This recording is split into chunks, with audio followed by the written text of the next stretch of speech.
આખા મધ્ય ગુજરાતમાં વરસાદની ધમાકેદાર બેટિંગ છે। વડોદરાની વાત કરીએ, જ્યાં ડભોઈમાં પણ વરસાદના આ પ્રકારના દ્રશ્યો જોવા મળ્યા। 24 કલાકના વિરામ બાદ ડભોઈમાં ધોધમાર વરસાદ છે।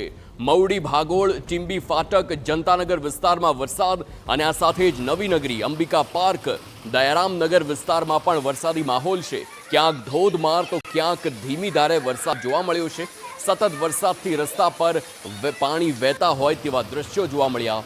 વરસાદની રાહ જોતા ખેડૂતોમાં ખુશીનો માહોલ છે।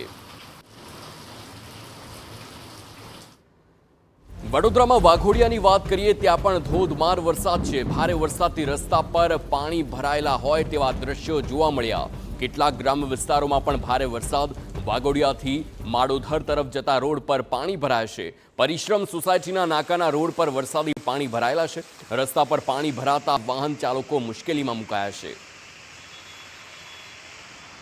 તો વાઘોડિયાના દ્રશ્યો આપ જોઈ શકો છો। એની પહેલા આપણે ડભોઈના દ્રશ્યો જોયા, એટલે કે ક્યાંક ને ક્યાંક વડોદરા જિલ્લો આખો હાલ વરસાદની ચપેટમાં ક્યાંક આવ્યો હોય તેવા દ્રશ્યો છે।